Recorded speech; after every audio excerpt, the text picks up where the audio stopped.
and welcome to Tea Chat number 1 with me, focusing on exploring Ikigai.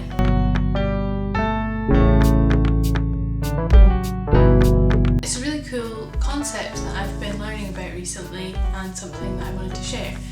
So I learned about it a few years ago perhaps. I have to be honest, it didn't grab me at the time, but then it was reintroduced to me at the beginning of this year. One of my teachers brought it to a class and it sort of clicked with me and I thought it sounded really interesting, so I went and did some research about it. And I'm like totally not an expert on it at all. There's so much to know and it's such a wide-ranging topic with loads of intricacies, and I'm totally not an expert, so I just want to tell you guys about how it's influenced my life and how it's been great for me. But I totally recommend doing research of your own, and please let me know if you find anything cool out. I'd be really interested to learn.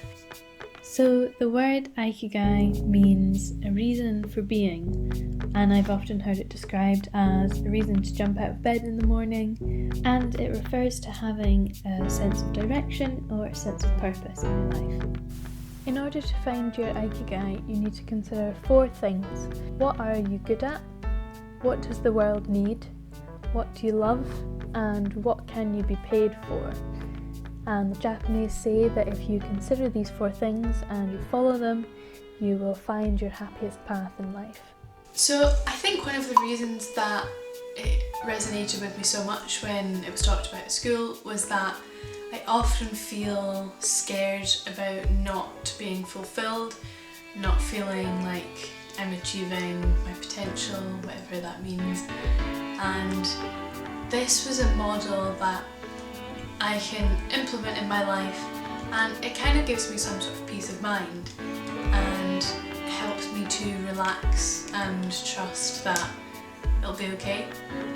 I think around this age I've talked to a lot of my friends about worrying about your profession and the rest of your life, and the truth is that nobody knows, obviously.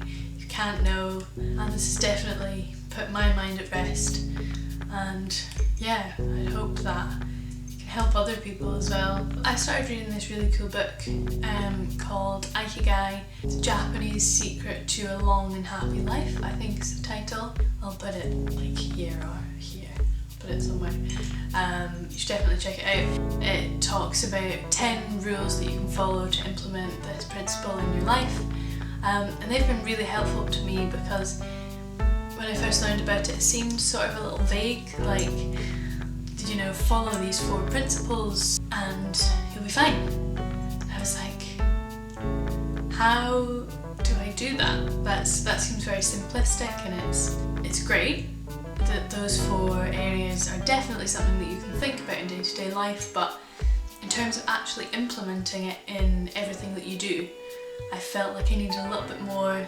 clarity, perhaps, something like that. And these 10 rules that they've laid out have been really, really useful for that and really helped me to follow it. Rule number 1 is stay active and don't retire. Rule number 2, leave urgency behind and adopt a slower pace of life. Rule number 3, only eat until you're 80% full. Rule number 4, surround yourself with good friends and people who make you feel good. Rule number 5, get in shape through daily gentle exercise. Rule number 6, smile and acknowledge people around you. Rule number 7, reconnect with nature. Rule number 8, give thanks to anything and everything that brightens your day and makes you feel alive. Rule number 9, live in the moment. And rule number 10, follow your Ikigai. So Ikigai has affected my life in numerous ways. I think it's definitely helped me to appreciate those around me more. Just people people I love and care about. Yeah, something that sort of links in with that. I think I definitely used to think that people I knew that were really positive just had like really great lives, like things just like didn't go wrong, they just felt good all the time and they were just lucky. But I totally don't believe that anymore. I think the good is always there, like I said, in the little things, and you just have to look for it. I think you'll find it if you do. So when I first read these 10 rules, one of the ones that didn't quite sit right with me was the one about taking life at a slower pace. And I thought, I can't do that, I have so much to do, like I'm not going to get everything done.